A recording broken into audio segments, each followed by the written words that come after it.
talk on this online media because I cannot see the participants. But one of the, I would like to find out from the organizer, what is the profile of the majority of the participants?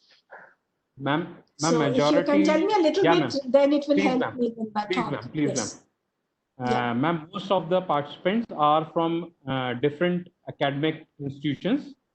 They are spread throughout the country. Some have joined from Canada also and US also. And there are limited industry persons also, ma'am. Approximately 40 participants are there from industry also. So I want to know how many of them are faculty and how many of them are students, roughly. There are no students, ma'am. There are no students, only faculty and industry. The students are not there, ma'am. Yeah, so I do not have research students are there, ma'am. 3 or 4 research students are there. Otherwise, all are faculties. And till date, we have covered blockchain. Machine learning has to be started from your side. Okay. So I am a little this thing that I do not know what sort of background they have in machine learning.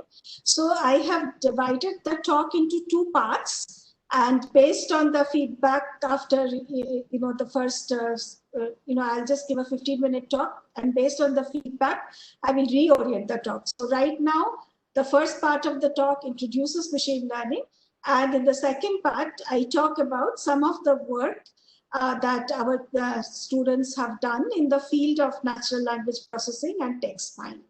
So I'll start, and please give your feedback on the chat box so that after 15 minutes or so, maybe I can get the feedback, and if necessary, I can reorient the talk. So a very good morning to all of you, wherever you are located. So today I will talk about machine learning. I understand that all of you know about machine learning, but I do not know what background you have. So the first part I will talk about, so before I talk about machine learning, I think I will be a little broad and talk about artificial intelligence. Again, something that all of you know about. And you know that the quest to build intelligent machines have fired the imagination of mankind for quite a long time. And artificial intelligence, which came into this formal term, which came into being in around the 50s. So it has artificial intelligence system has several components. An intelligent being has to reason, has to act intelligently, and in order to act intelligently, it must be able to learn from the experience that it gets so that it can adapt to new situations. And so therefore, these are the various modules or components of an artificial intelligence agent, of which, as I said, machine learning is important because machine learning means an intelligent agent does not need to only work on the knowledge that it has been programmed with. Rather, for an agent to learn from the experiences and adapt to new situations, learning is extremely important.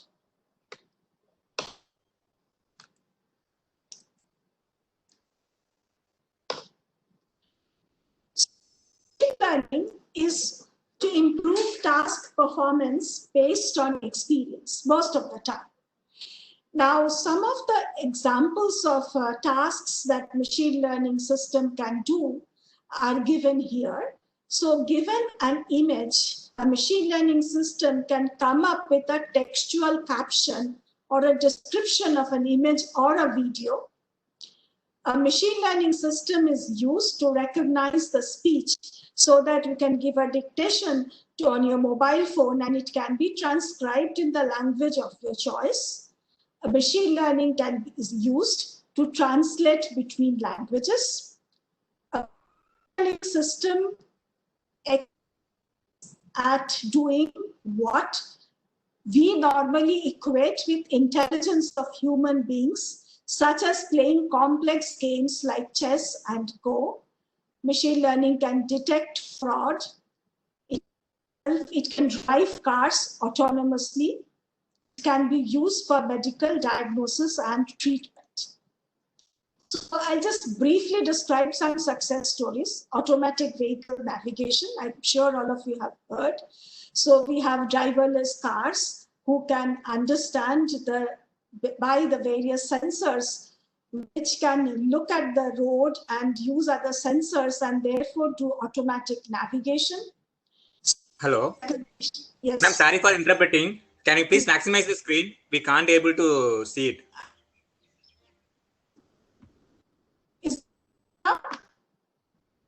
Yeah, ma'am. Yeah, ma'am. Good. Perfect. Thank you, ma'am. Thank you. Actually, I cannot see the view of what you can see. Fine, ma'am. Fine. Okay. So then face detection. So you can, machine learning system can recognize faces. Of course, lately there has been a lot of controversy because wrong face detection has led to accuse wrong people as criminals. But if you do not take it in that sense, it is quite successful. For example, face detection in Facebook. The machine learning is used in bioinformatics for gene expression prediction, automating of drug discovery. In natural language processing, a few examples are conversational agents like your Alexa or Google Home, etc. Real-time machine translation, text mining, obtaining knowledge from the repository of text, image and video processing, event detection from video, then accelerated drug development, accurate diagnostics, personalized medical care, advanced scientific calculation. And today we can safely say what an AI and machine learning system can do is solely limited by your imagination. If you can imagine a task, one can develop a machine learning and AI system that can do it. That is the power of machine learning. I just looked at, this is from MIT Tech. So I looked at the recent headlines, how AI and machine learning is being used to fight against COVID-19. So these are among the many different tasks. I've just listed 4 of the different projects people are working on, and there are many more which people all over the world are working on, like early detection of sepsis in COVID-19 patients, designing proteins to block SARS-CoV-2, treating COVID-19 with repurposed drugs, such as dexamethasone and others that we have been seeing, then leveraging electronic medical records to find a treatment for COVID-19. So machine learning and AI can, once we can define the task, they are in a unique position to be able to find solutions.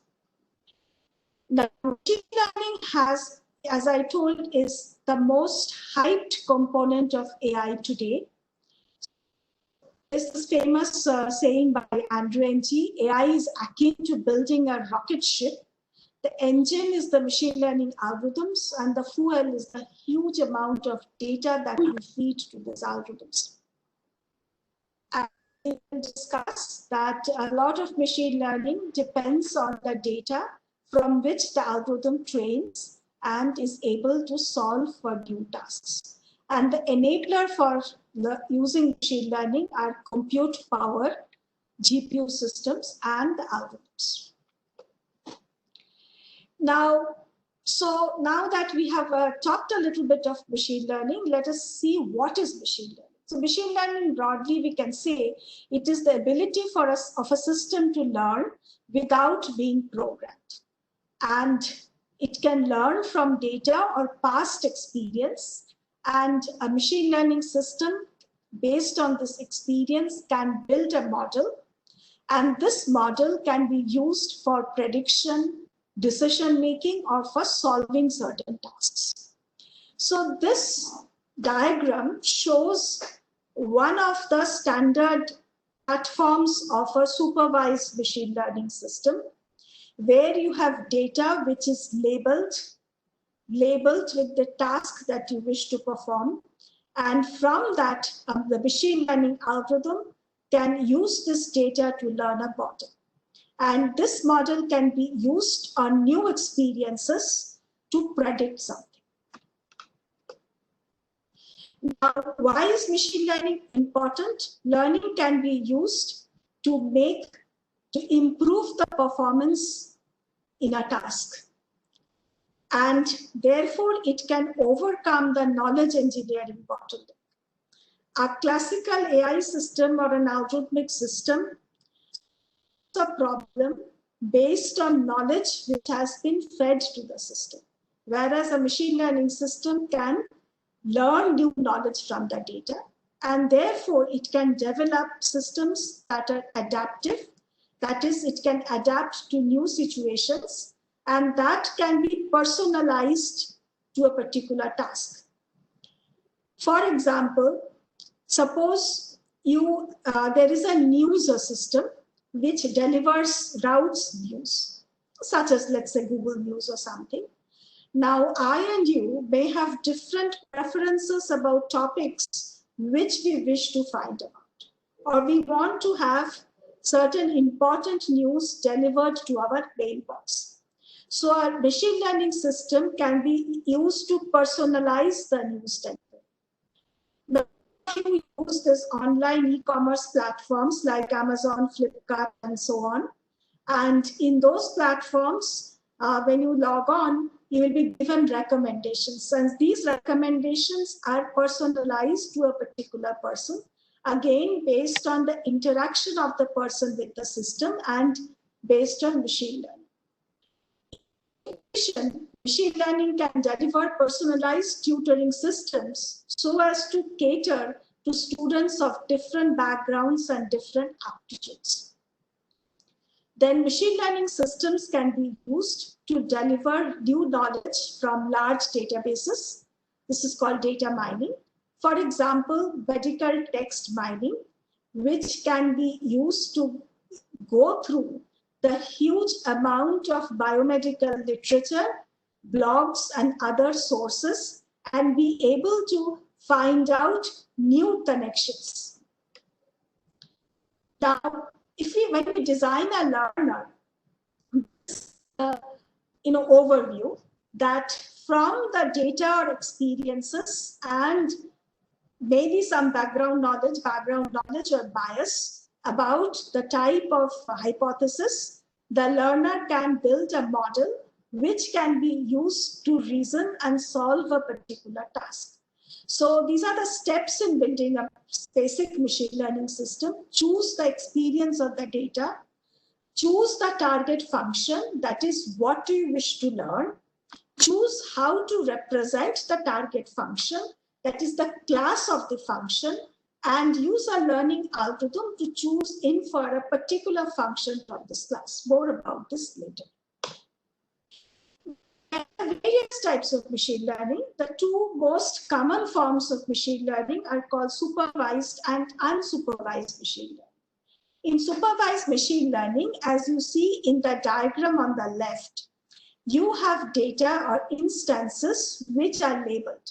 For example, if you look at the left-hand diagram, there are two classes. The one, class 1, is shown by red circles, and class 2 by yellow squares. So a machine learning system will be given this data, and it will have to learn, given a new instance, whether it belongs to class 1 or class 2. The two axes are the features, the two features in terms of which the data is described. On the right-hand side, you see certain data points which are not labeled. So you have data which is not labeled. Now, unsupervised learning looks at raw data and tries to find certain patterns which will make understanding this useful.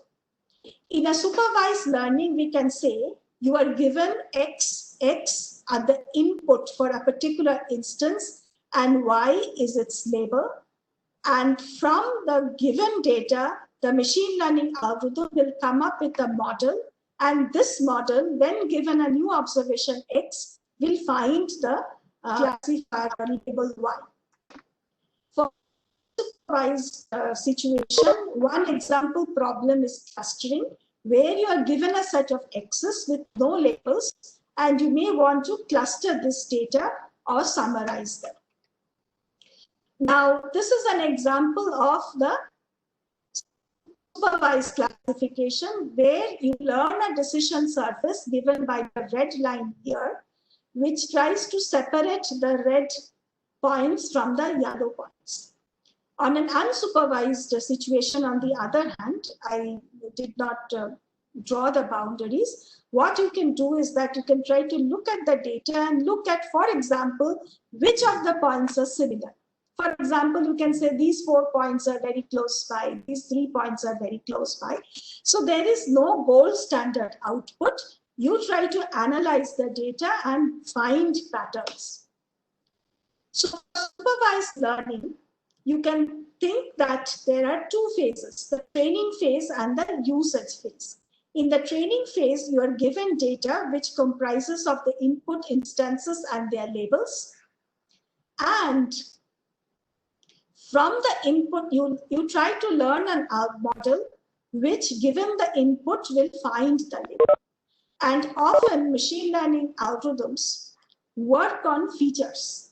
So classical machine learning algorithms, suppose your input is a picture and you want to know whether it is a picture of a cat or not, or whether it is a picture of the numeral digit 1 or digit 5. Okay, so instead of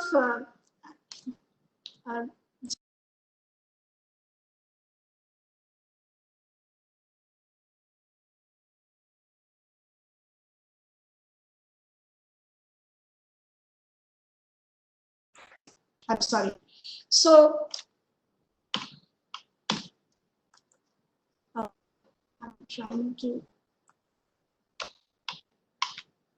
Okay, so instead of working on the input, on just the image, a machine learning algorithm may work on features. For example, from the given image, you might try to extract features like the connected regions, the segments, etc., so that you have a better way of looking at what is there in the input.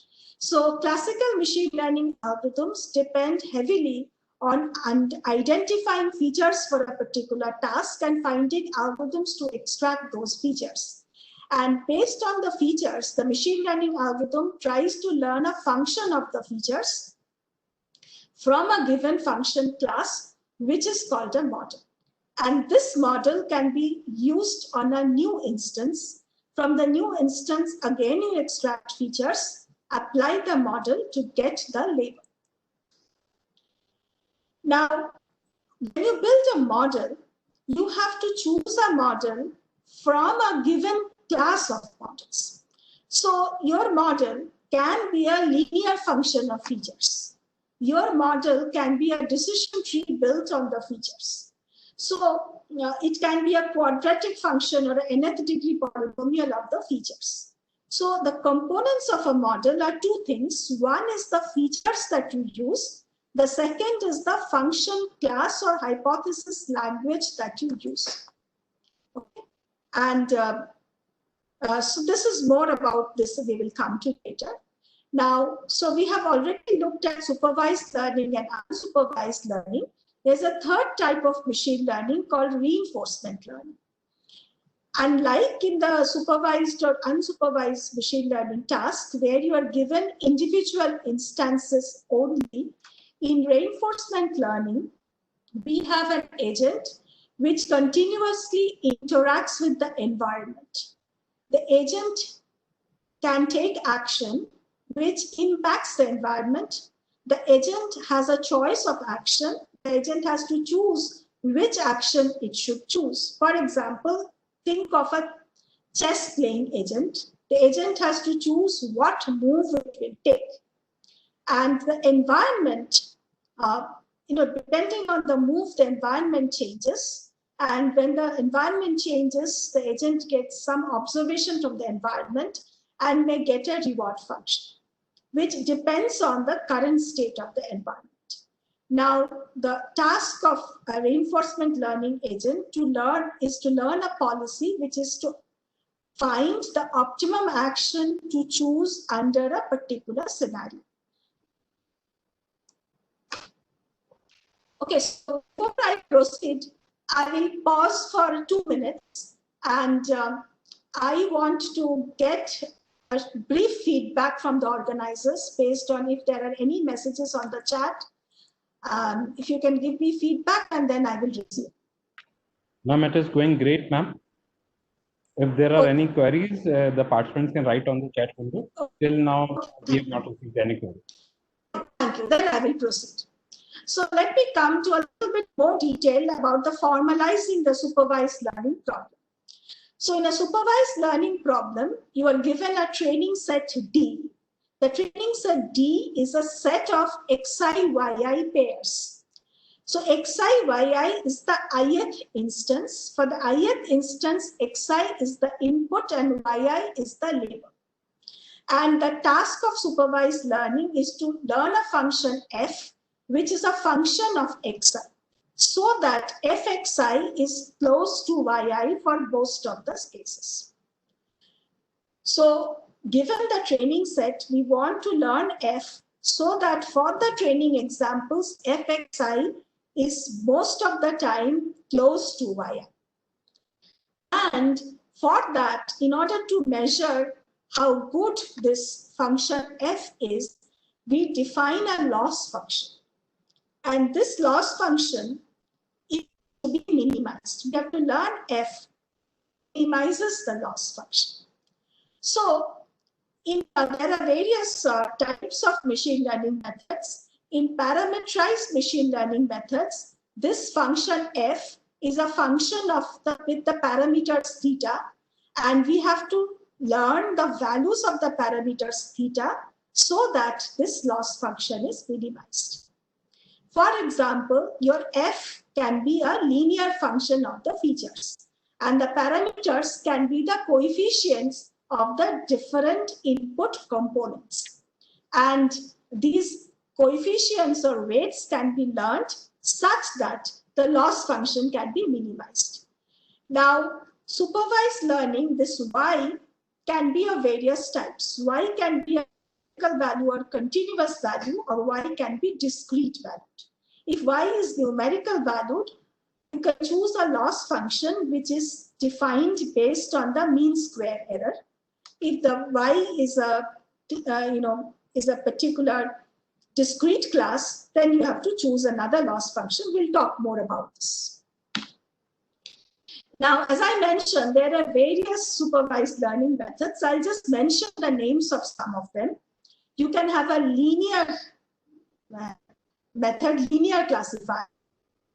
Then there are various parametric classifiers where there are a set of parameters which have to be optimized. Some examples of parametric classes are knife-based methods, hidden Markov models, probabilistic graphical models.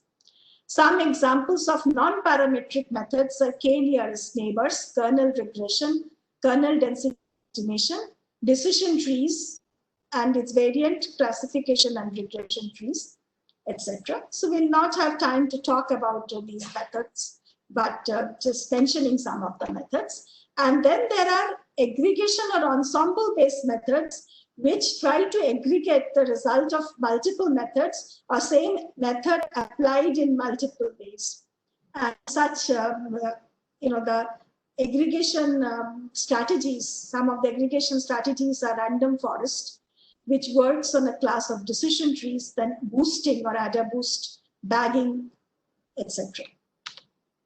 Unsupervised learning, there are various types of unsupervised learning, such as clustering.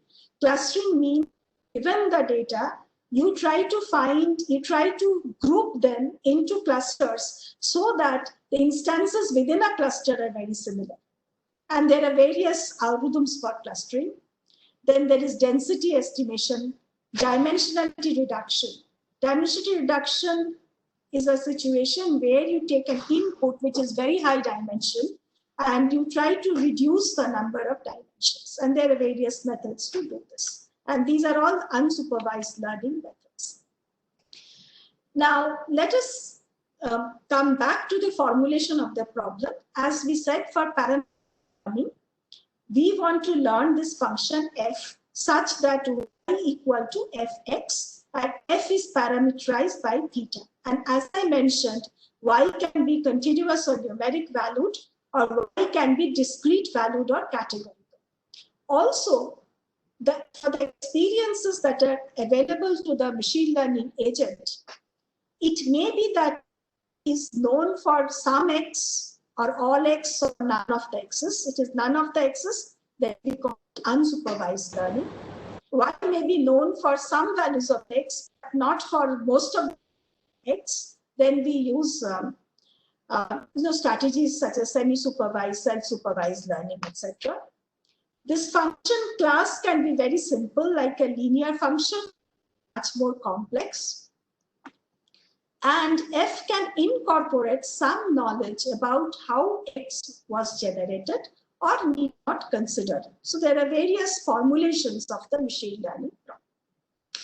Now, as I said, many of the classical machine learning algorithms take the input x, and based on the definition of features, features are identified based on understanding of the domain. For example, let us say you want to have a machine learning algorithm which will try to predict the price of a house. And based on your knowledge about what the price of a house depends on, you can identify what are the important features. For example, it could be the area of the house, that is the square footage of the house. It can be the location of the house. It can be whether it is a standalone building or an apartment. It can be the floor of the apartment. It can be the year in which the house was constructed. It can be the flooring material. It can be whether it is furnished or not. So these are the features that can be defined by the experts. So given the particular instance, one has to identify these features. Or suppose you are given a picture and you want to classify the object in the picture. You can try to find out what are the different shapes which are there in the image. You can find out different segments and their textures. So these could be the features of the image. Now, once you identify the features, your f could be a function of the features. So f, instead of it being the function directly of the input x, f can be a function of the features found. And these are some of the various, on the right-hand side, these are some of the various machine learning algorithms. Linear regression for the regression problem. Regression problem is the supervised machine learning problem where the class is continuous valued, whereas classification means the class is discrete value, y is discrete value. We have functions for discrete valued classes, that is called logistic regression. Logistic regression is for a classification problem. Then we can have support vector machine, which is also a linear classifier. And the effectiveness of these algorithms, these three are all linear algorithms. The effectiveness depends on how good the features are. Because if a linear function of the x is not good enough to represent a complex class, if you can find good features, then the f, you can learn a more effective f. So we can take the original input x and transform it. Excuse me, madam. In the previous slide, I have a small doubt. Like this x is a number of variables, only one variable. Because then when you talk of features, then it will be more than one. It may be x1, x2, x3 like that. You are talking about this slide. Just before. That is fx. Right. So yes, x is a yes. Let me just clarify. Yeah. X is an n-dimensional input. X is a vector. Yeah. Okay. Mention it explicitly. X is an n-dimensional vector. For example, if you have a 100 by 100 image, X is 100 into 100. That is, X is 10,000 dimension. Okay. Thank you. So x is an n-dimensional input. X is a vector. Phi is a nonlinear function which works on the vector x and gives another vector. So if you look at this picture, so this input itself is a vector. The feature extractor gives a feature vector. Now the dimension of the feature vector may be different from the dimension of the input. Okay. But each of them are vectors. Yes, thank you so much. Okay. Thank you for asking it, so that it's clear to everyone. So given the input vector x, so it can be a vector, it can be a two-dimensional vector, it can be a tensor, but I will just talk about it as a vector. But it can be, the vector itself can be in a tensor, it can be a video, it can be an image, it could be a sequence of videos, right? So x could be any type of input. Okay. Now this transformation phi is a function which will take the raw input and transform it into another vector of tensor, so that on that we can have a function f. And this transformation can make it easier to define f. So this, in traditional or classical machine learning, this phi is manually engineered. But this limits the usability. So you require the domain expert to tell you which feature of a house is important. You have to understand how an image is structured to find out which features are important. And it will depending on the type of images that you are considering. The second possibility is to learn phi. So you can think of that you have a function f. You want to learn, the original problem was to learn this function f of x, which is parameterized by theta and w. So you can transform it to a linear function of phi x. Phi is the transformation. So this f, so this phi of x theta, phi is a transformation which is parameterized by theta. And this is phi x dot w. So w are the coefficients of a linear function. So you can think of, by using this phi, you have transformed the features so that you can use a simpler function. Okay. And these parameters w, they map from phi x to the desired output. Okay. So f of phi x learns the w. So w is, phi x, again, suppose it's a vector. So you have w1 dot phi x1, w2 dot phi x2, plus w2 dot phi x2, plus w3 dot phi x3, plus w0. It could be in that format. Now, why is this phi important? Because if we think of, simple linear function classes, then linear function classes cannot define complex input-output mapping. By using this transformation, you can define more complex. You can make, even though you are using a linear function of phi, you can get a non-linear function of x. Now, this is what a classical machine learning algorithm will do.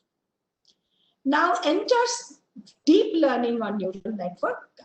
So in neural network, what we will see, it is possible that we can learn this phi. And a lot of the power of neural network comes because of its ability to learn this phi. So we will come to that. But before that, let me give a very short introduction to the basic unit of a neural network, or the simplest neural network unit, called the earliest neural network unit, which is called a perceptron. What is a perceptron? Suppose you have input. The input is a vector, and suppose the vector has n components, x1, x2, xn, and we have the parameters w1, w2, wn, and w0, and we have this summation unit, simple summation unit, which does W0 into W1x1 plus W2x2 plus dot dot dot Wn(xn) and outputs a value, and this output is passed through a thresholding function. If it is greater than a threshold theta, the output is 1. If it is lower than the threshold theta, the output is 0. This is a simple perceptron unit, which is the earliest neural network unit. However, when these units can be joined together, as we will see, to build a deep neural network, and we want to learn the parameters of the neural network, we cannot work with the thresholding function, because the algorithm, which is called backpropagation, which is used to train a neural network, can work with functions which are differential. So in a neural network internal unit, instead of using the thresholding function, we use some other non-linear function called activation function. We use a non-linear activation function. And various non-linear activation functions are used. For example, the classical sigmoid function. A sigmoid function is defined as fx equal to 1 by 1 plus e to the power minus x. Which is a S-shaped curve, which is close to the thresholding function but smooth. And tan h also has a similar shape. This is the tan h function. While the sigmoid function range is between 0 and 1, the tan h function range is between -1 and 1. So the sigmoid function has a region where it changes a lot, but most of the regions, sigmoid and tan h, are stable, which is very close to 1 and very close to 0 in case of sigmoid, and -1 and 1 for tan h. And more modern activation functions which have certain benefits, such as the ReLU function. The ReLU function is 0 for x less, for the output less than the threshold, and beyond that it is a linear function. So these are 3 examples of non-linear function. There can be others which are used as an activation function. So the basic neural network unit does a weighted summation of the output and then passes it to a linear activation function. And these units... Excuse me, ma'am, like this neural... Excuse me, ma'am? Yes. Excuse me, Yes, ma'am? please. Like this neural network, This is clear to everyone. Of course, today we will not be able to go into a lot of details, so I'll just give you some input so that you can pursue it later. Now, a simple neural network unit is not a complex function. It has its limitation. It only is a linear function with some non-linear output for the classification task. So if you want to really build a complex function, so why a complex function? Because a complex function can represent more powerful function classes. So in order to build a complex function, you can put together multiple layers of such units. So you can have multiple layers of non-linear units. If you put them together, you can get a complex function class which is capable of representing any function in the world. Any possible function, any mathematical function can be represented if you put together several layers of these units. In fact, if you just put together 2 layers of these units, it is capable of representing any existing function. Now, there are 2 things about a machine learning algorithm. So one is your function class must be powerful enough so as to be able to represent the actual function. And what we claim is that if you put together multiple layers of these units, I will show you the diagram later, then you are capable of representing any complex function. The second component of machine learning is for that particular function class, you have to learn the parameters. So for example, here the parameters are W0, W1, W2, Wn.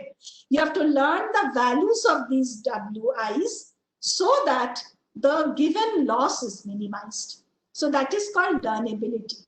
So you need a representation and you need a learning algorithm, which is an efficient way of finding the weights so that the loss function that you define is minimized.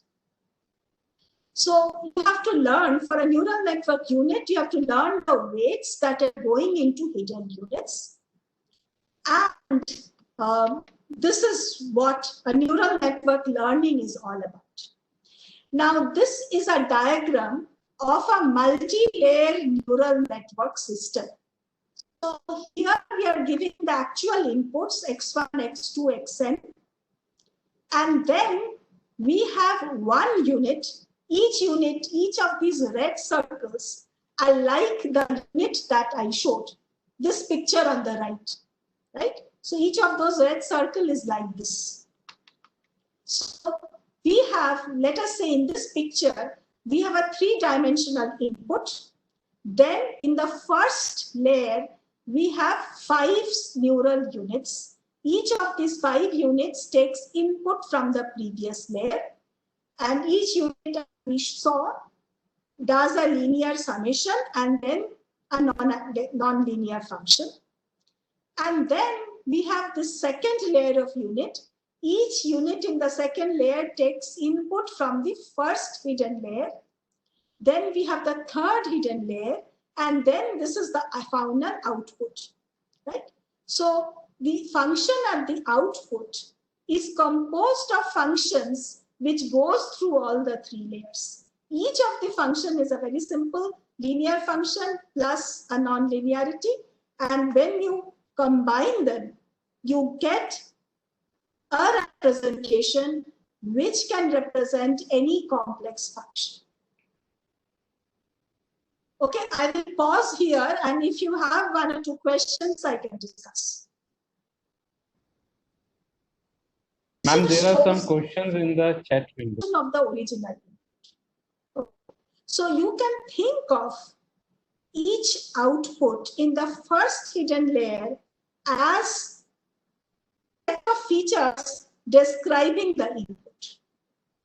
So you can think of the representation at a particular hidden layer as a representation of the input, as an alternative representation of the input, because the second hidden layer is a function of the first hidden layer, which is a function of the input. So this is a set of features that you have computed. Similarly, the second hidden layer again gives you a set of features which is higher level or more abstract features which are derived from the first hidden layer. Then the third hidden layer, the features are higher level and more abstract, which depend on the second hidden layer.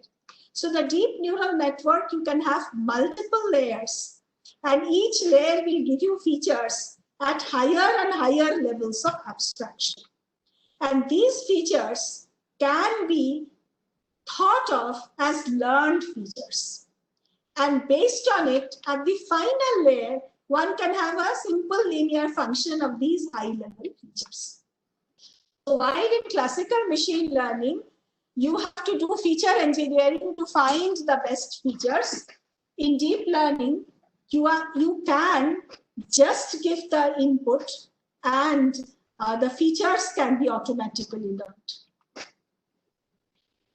Now, next I will talk briefly without doing the mathematics. There's a little bit of mathematics here, but I will not do it.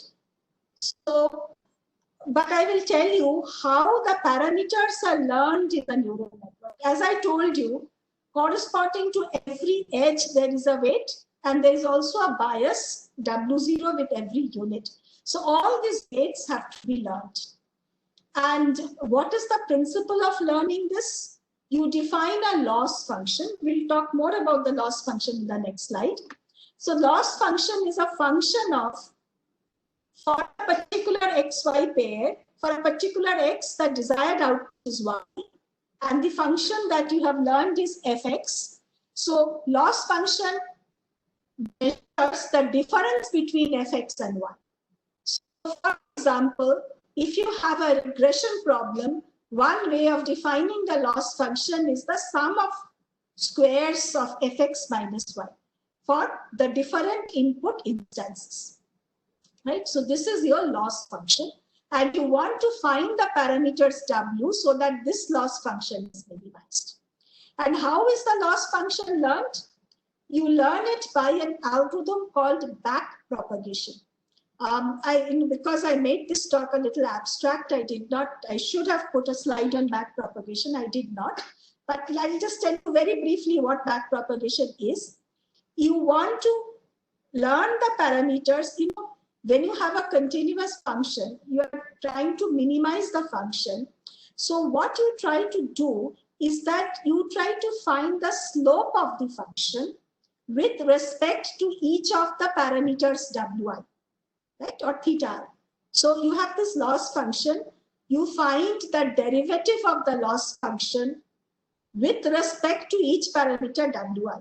That is, you find del L by del wi, right?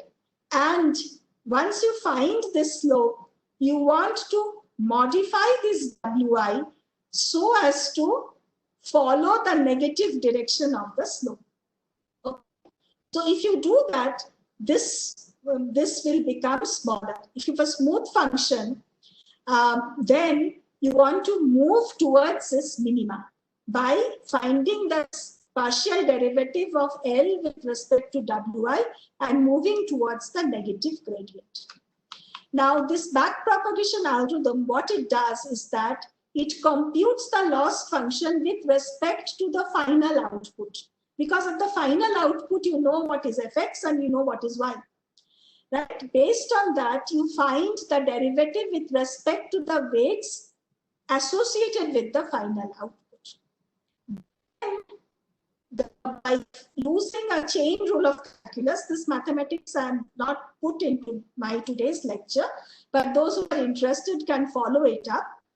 You can, by using the simple chain rule of calculus, you can, once you find the change just in wi in the last layer, you can then do back propagation and find, starting from the output, you can go inwards and you can find the derivatives for all the wi's using this back propagation algorithm.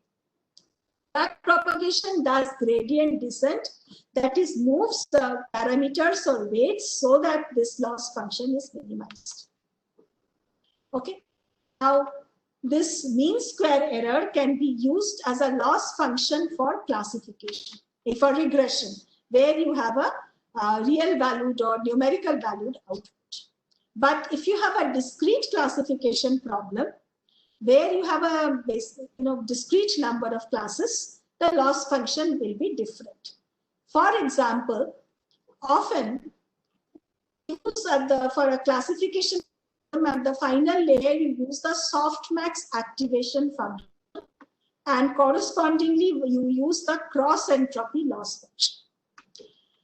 What is the softmax classification function? Suppose there are two classes. Actually, let us say there are k classes. So what you can do is that you can have k outputs corresponding to the k classes. Now, these k values will be k scores. Now, these k scores you want to normalize and convert to a probability distribution so that they will have values which sum to 1, and this can be done by this softmax function. So if there are k outputs, net 1, net 2, net k, what this softmax function does is that it uses this particular function. If you use this particular function, this is one of the functions, so that you will see that this summation of f net I values equal to 1, and each of the values is a value between 0 and 1. So it converts a set of k scores into a probability distribution. And to go with this, we use the cross entropy loss function. which is summation, negative summation of Ti log Zi, where Ti is the, I'm sorry, I'm using a different notation. Ti is the target value of Yi, and Zi is the current value that you are using. So this cross entropy loss function is used to find out. So ideally what you want is that the correct value. So if you have k classes, and for each class you have the score, you want the actual class to get the highest score and the other class to have low scores. So the deviation from that is measured by using the cross entropy loss function. You can, I can understand that you have to read a little bit more to get the understanding of this. But I'm trying to present today's lecture at a high level. So why, someone asked why I'm talking about neural network, because this lecture is about machine learning. The fact is that deep learning has been the main driver of the AI and machine learning boom, which we hear about today. It has been the main driver why machine learning has become so effective at solving so well so many of the tasks. And the reason for this is that deep learning has given us the power to represent very complex function and an algorithm and different architectures which makes training of the deep learning algorithms possible, along with the compute hardware like GPU that we currently have. And because of the power of this representation of this algorithm and this computation, we are able to solve a large number of significant problems, starting from machine translation to autonomous driving, speech recognition, drug discovery. In all of these, the state-of-the-art methods use different neural network and deep learning architectures. So this is one of the mainstays which has really boosted AI and machine learning. And there are various architectures of deep neural networks which have been used to actually, solve these problems. Today, we do not have time to talk about them, but there are various architectures beyond the basic multi-level architectures. There are variations which make it easier to train, but use lesser number of parameters, take into account the structure in the input, etc. For example, we have convolutional neural network, which was first showcased to show that it is very useful to work with images. You have recurrent neural network and its variants, long short-term memory, GRU, which have been traditionally very effective for the natural language processing task. Recently, you have transformers, which combine and improve both this ConvNet and RNN. Then we have generative adversarial network, which are effective in generating extremely authentic input as if it is real input. You have autoencoders, which are a way of doing unsupervised learning, etc. So there are various neural network deep learning architectures which have done wonders in different application areas. But we can say that deep learning provides a very flexible, almost universal learnable framework for representing the world, the visual, the linguistic, and different types of information. And these are just some of the application areas which deep learning has come up with very good solution. Go is an extremely complex game. And, it was so complex game, people thought that, AI is out of it. AI can run chess, etc., but AI cannot do Go. In 2016, the AI, the deep reinforcement learning based AlphaGo system, defeated the leading Go player, CDOL, and conquered an area where humans thought that we are invincible. And then the old news, IBM Watson wins Jeopardy. As I said, there are various applications, some of which we have already described, etc. And as I have also told you, that deep learning, representation is an extremely important component of deep learning. And it is the secret ingredient which actually has led to the effectiveness of deep learning. Now, as I have told you already, deep neural networks learn hierarchical feature representation. This is a visualization which shows that given the input, and these are the representations visualized at different layers, hidden layer 1, 2, 3, 4, etc. of a deep neural network. And as you can see that as you go from left to right, as you go to the higher and higher hidden layers, those layers are able to learn more and more abstract features. This particular deep neural networks was trained to recognize faces, and it was found that at different layers, you learned more and more abstract features, which could be used to finally recognize faces in the last layer. So these trained hidden units can be seen as newly constructed features. They can be interpreted as representing meaningful features, such as vowel detectors, edge detectors, etc. They can also be treated as distributed representation of the input. So as I said, your input is a vector, and if you take a hidden layer I, you have suppose 100 different units. So you have a 100-dimensional vector, which is a distributed representation of the input. Now that we have a basic idea of what deep learning is, we must also recognize that the data is the key to deep learning.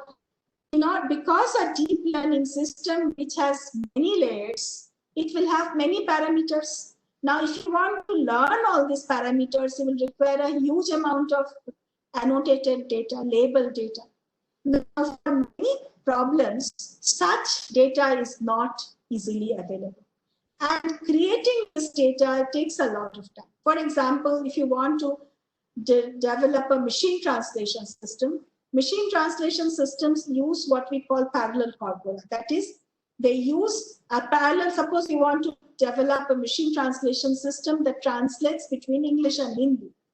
So the standard deep learning based or machine learning based machine translation system will use a set of sentences, parallel sentences between English and Hindi.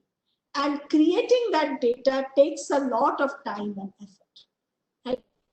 So, and people have put some effort to do it for certain tasks, maybe for certain language pairs. But if you want to extend to the 10,000 languages in the world, it will be an extremely huge task. And similarly, there are multiple tasks which suffer from this bottleneck. So nowadays, research has also shifted to models which can work with less amount of data. And people have been now working with such topics such as self-supervised learning. Self-supervised learning uses unlabeled data.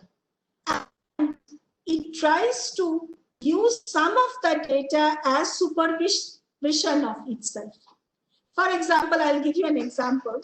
In natural language processing, we learn a language model so that we can predict if we remove a word. For example, suppose you are typing an email or an SMS.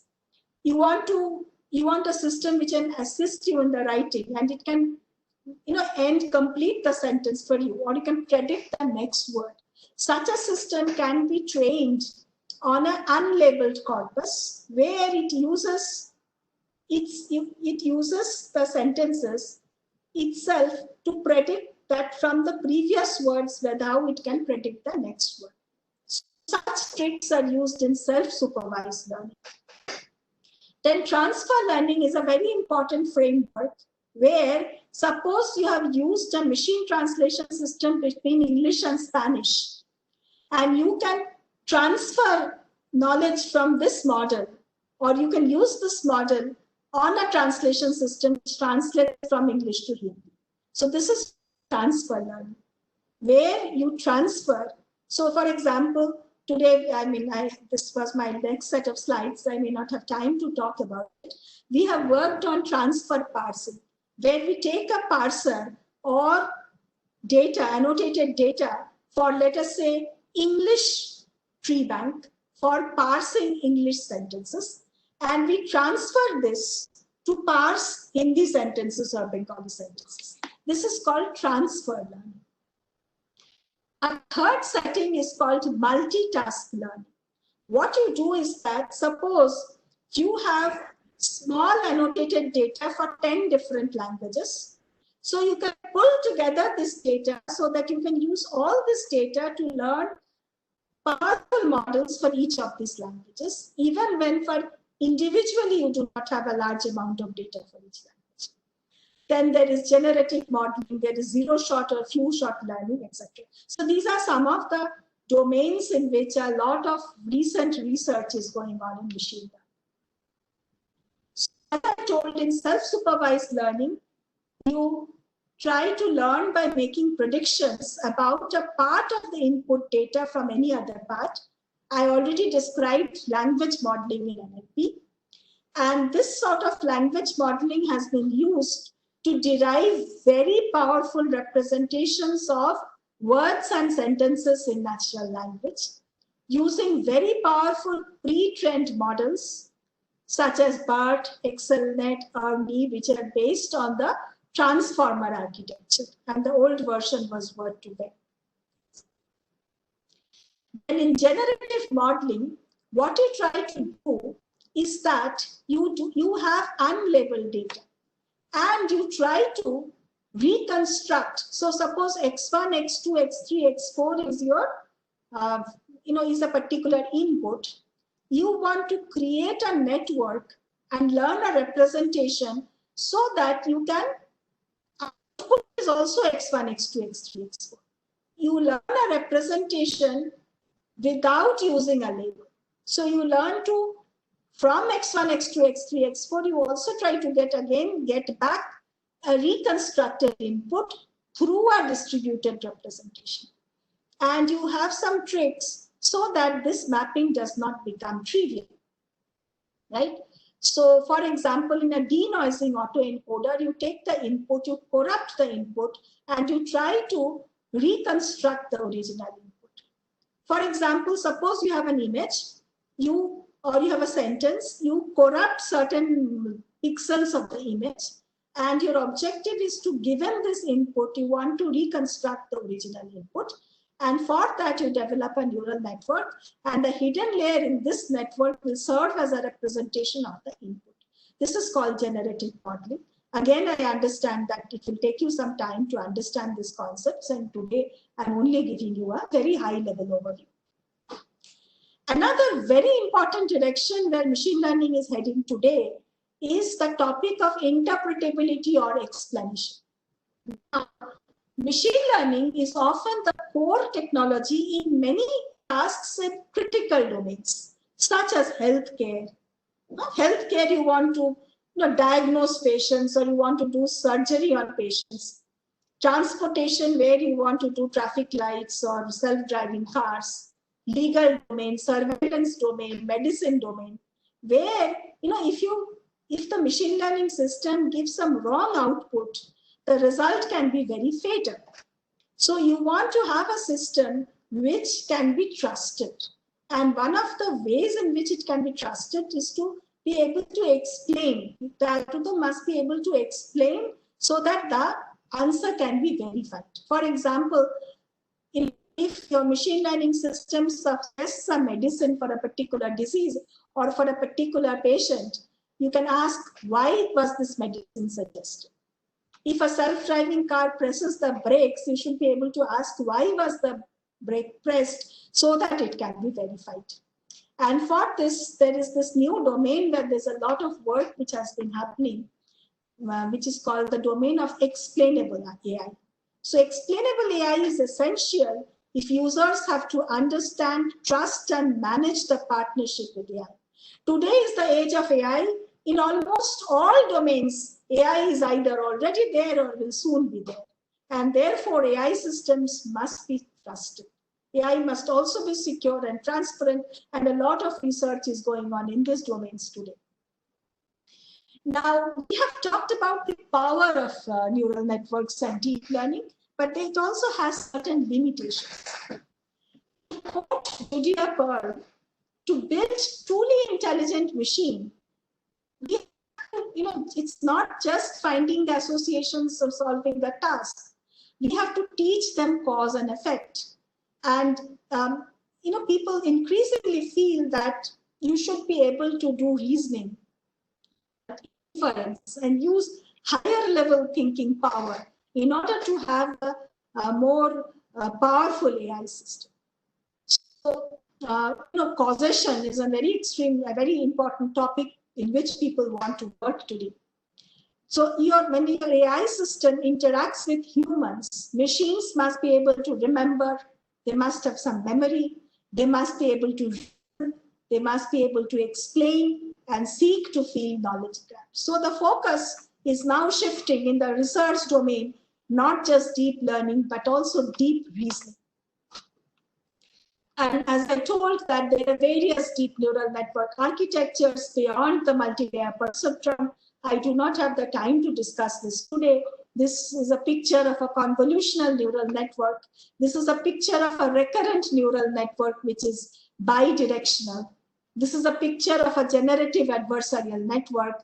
I will not describe them because it will take some time. This is a picture of a transformer, which is one of the very important neural network architectures.